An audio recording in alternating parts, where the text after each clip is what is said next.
Class 9। आज हम करेंगे आपकी इंग्लिश कम्युनिकेटिव बुक की फर्स्ट फॉर्म, द ब्रुक।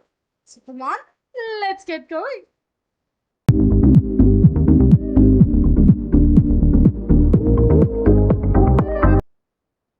हाँ जी। So what's the central idea of this beautiful book?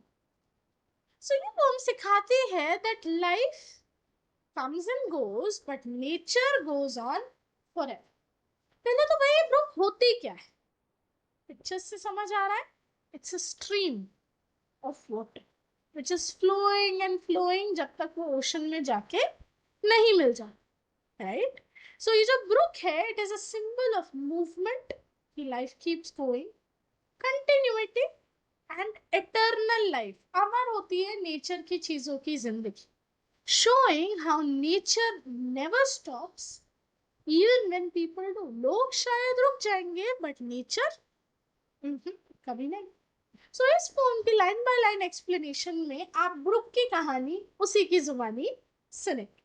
So let's begin. Book कह रही है, आई कम फ्रॉम हॉर्न्स ऑफ कूट एंड हर्न आई make a sudden Sally.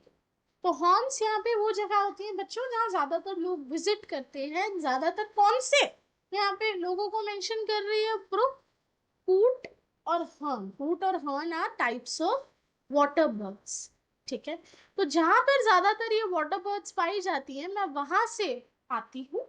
I make a sudden sally. Sudden sally मतलब मैं ऐसे जाती हूँ कि पता नहीं कितनी जल्दी में हूँ। I am in such a rush and sparkle out among the fern to bicker down a valley. Sparkle out among the fern का मतलब मैं उन हरे भरे जंगलों और पौधों के बीच चमकती हुई आगे की तरफ बढ़ती जाती हूँ एंड एक वैली से नीचे आवाज करती हुई आती हूँ। By 30 hills I hurry down or slip between the ridges. मैं 30 हिल्स कम से कम पास करती हूँ और कई बार रिजेस, जो यहाँ पे हिल्स के बीच का पतला रास्ता है उसे बोला जा रहा है, उसके बीच में से अपनी जर्नी कंटिन्यू करती हूँ। By 20 thorpes a little town. Thorpes यहाँ पे विलेजेस को बोला जा रहा है। कम से कम 20 गांव को मैं पास करती हूँ और एक छोटा सा टाउन भी। एंड हाफ 100 ब्रिजेस, और लगभग 50 ब्रिजेस को मैं क्रॉस करती हुई आगे बढ़ती। तो फर्स्ट स्टैंजा में बच्चों ब्रुक क्या बता रही है हमें अपने बारे में कि मैं ऐसी जगह से ओरिजिनेट होती हूँ जहाँ तरह तरह की बर्ड्स पाई जाती हैं और मेरी जर्नी बहुत शांत नहीं, बहुत शोर मचाते हुए मैंने कहा था। मजेदार पत्थरों पे बचते हुए, ट्विस्ट एंड टर्न लेते हुए पूरी एडवेंचरस जर्नी मैं अपनी एंजॉय करती। Till last by Philip's farm I flow। अब ये सारी जर्नी पास करते हुए मैं फिलिप नाम के एक पर्सन के फार्म के थ्रू होती हुई I join the brimming river. Brimming river मतलब एक रिवर जो ऑलरेडी ऊपर तक भरी हुई है, मैं उसी में और जाके मिल जाती हूँ। For men may come and men may go but I go on forever। तो यहाँ पे ब्रुक री एम्फसाइज कर रही है उस आइडिया को कि ह्यूमन लाइफ तो चलती रहती है, मतलब आना जाना उनकी लाइफ में लगा रहता है, बट मैं आई गो ऑन फॉरएवर। मैंने अपनी जर्नी उस स्ट्रीम से शुरू की थी जहाँ कूट्स और हर्न्स पाए जाते हैं। पास करते हुए करते हुए करते हुए मैं रिवर में मिल तो जाती हूँ बट फिर इवापोरेट होके पानी ऊपर जाएगा, बारिश बन के नीचे आएगा और मैं अपनी जर्नी को रीस्टार्ट कर पाऊँ। इसीलिए वो कह रही है that I go on forever. I chatter over stony ways in little sharps and trebles.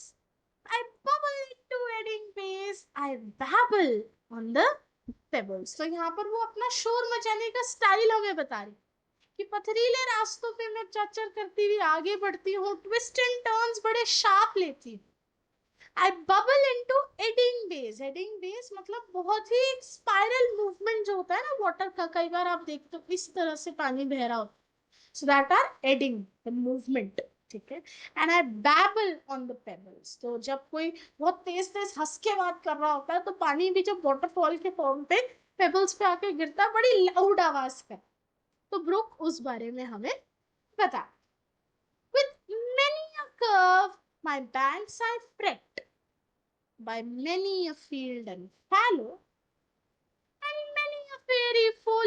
set with willow weed and mallow. अब ब्रुक क्या कह रही है कि इतने सारे ट्विस्ट एंड टर्न्स लेके my banks and I fret, मतलब मेरे जो रिवर बैंक्स हैं हम थक जाते हैं, by many a field and fallow, हम उनके बीच से पास होते जाते हैं. You can see in this picture एक अनइरिगेटेड लैंड है, तो हम उसके थ्रू गुजरते हैं ताकि फार्मर्स को इरिगेशन में हेल्प कर पाए.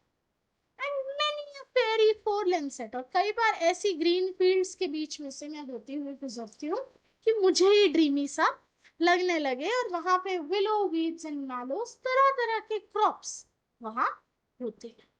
I chatter, chatter as I flow to join the brimming river. For men may come and men may go, but I go on forever. तो ब्रूक अपनी इस जर्नी को पूरी तरह से एंजॉय करती है और कहती है मैं तो मजे की लाइफ जीती, आगे चलती चलती बढ़ती बढ़ती रिवर में जाके मिल जाती हूँ, because for main may come and main may go, but मैं अपनी जिंदगी में आगे बढ़ती जाती. फिर ब्रूक क्या कह रहे, I went about and in and out with hair of blossom sailing. तो ब्रूक बता रही है कि मेरी जो मूवमेंट है, कई बार मेरे ऊपर फूल फ्लोट कर रहे होते हैं, ब्लॉसम्स और फ्लावर्स जो मेरे पानी पे तैर रहे होते हैं. जैसे आप लोगों ने देखा होगा, हम लोग पूजा वूजा के बाद फूल पानी में डालते हैं तो पानी पे कैसे फूल तैरते हैं. तो ब्रूक कहती है कई बार जब मैं अपने रास्ते में होती हूँ, तरह तरह के फूल मुझ पे तैर रहे होते हैं. And here and there a lusty trout and here and there a grayling. So ये रही वो fishes, fresh water fishes, trouts and graylings, जो ब्रूक कहती है कई बार मेरी जर्नी का पार्ट बन. And here and there a foamy flake. Foamy flake are the bubbles. जब पानी ऊपर से बहुत प्रेशर से गिरता है, कैसे बुलबुली से बन जाते हैं. That is what the brook is talking about.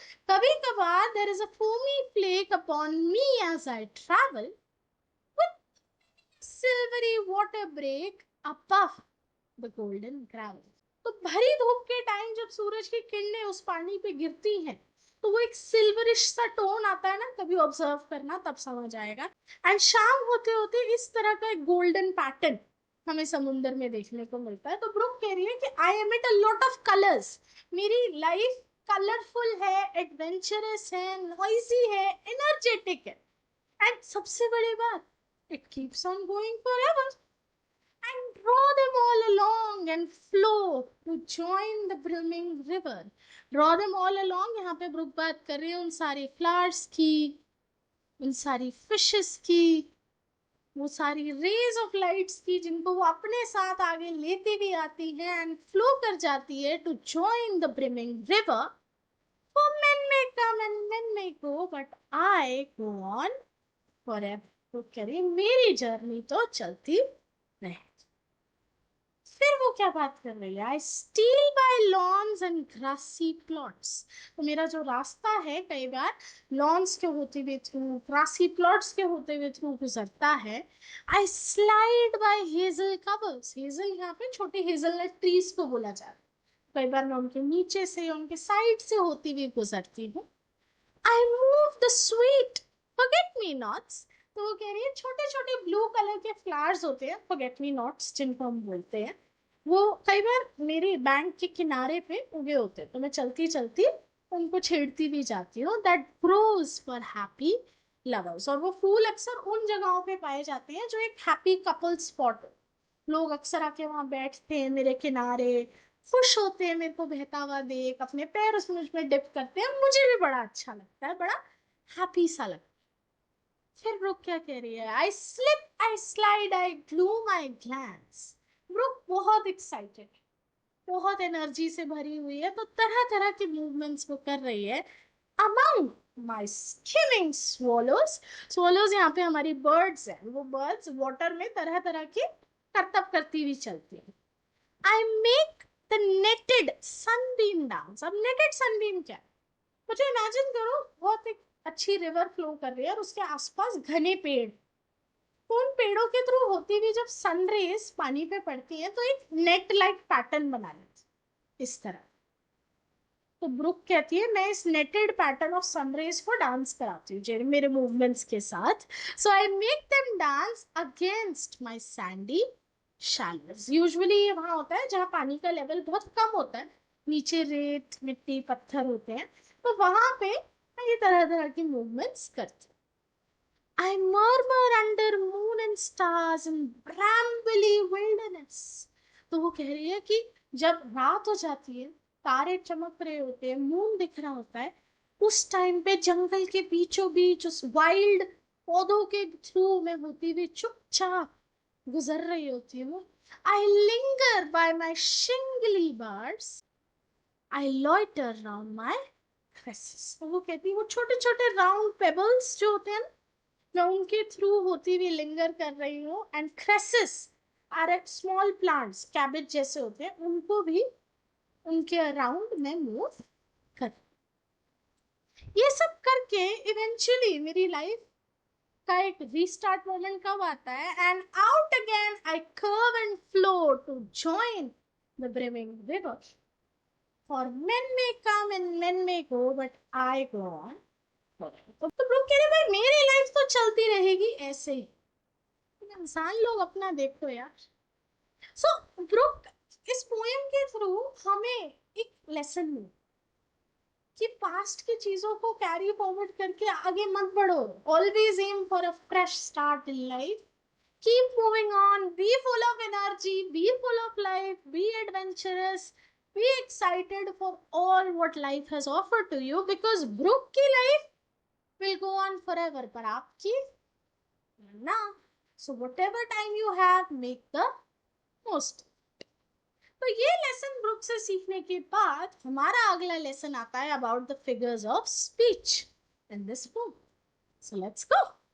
The different poetic devices. Poetic device number 1 is personification. So personification as a figure of speech कहता है जहां एक inanimate या non living thing अपने आप को एक living thing की तरह प्रेजेंट करे। तो यहाँ पे हमारी ब्रुक इज लाइक दैट। पूरी पोएम में ब्रुक को पर्सोनिफाई किया है। It talks like a person through out the poem, क्योंकि उसने हर जगह अपनी मूवमेंट्स को एक्शन वर्ब्स के थ्रू शो किया। नेक्स्ट फिगर ऑफ स्पीच है बच्चों इमेजरी। डिफरेंट डिफरेंट एग्जाम्पल्स हैं इमेजरी के इस पोएम में, जिनको जब हम पढ़ते हैं या उसके बारे में सोचते हैं, माइंड में उस सीन की पिक्चर क्रिएट होती है। So that is the beauty of imagery. Third one is a metaphor, एक इनडायरेक्ट कंपैरिजन। ब्रुक की जर्नी को कंपेयर किया जा रहा है with human life, so it's a metaphor for us, एक इनडायरेक्ट कंपैरिजन करा जा रहा है हम दोनों की life. Next figure of speech है बच्चों alliteration, repetition of two or more letters in the beginning in the same line, like fairy fallen, below me, foamy flake, golden gravel। ये सब एग्जाम्पल्स हैं हमारे alliterations के। अगला फिगर ऑफ स्पीच है onomatopoeia. Onomatopoeia is a figure of speech कहता है जब आप साउंड्स को वर्ड्स में लिखते हो। For example chatter, babble, murmur, so these are all sounds. जब आपने इनको वर्ड्स में लिखा, you are using onomatopoeia. And the last figure of speech is repetition. Repetition किन lines का हो रहा है? Men may come and men may go, but I go on forever। ये idea again and again as a refrain इस poem में use किया। So with this बच्चों, I have given you a line by line explanation of this beautiful beautiful poem and also taught you the figure of speech। I hope आपको सब अच्छे से समझ आया हो। मिलूंगी आपसे अगले हफ्ते अगली पोम के साथ। तब तक के लिए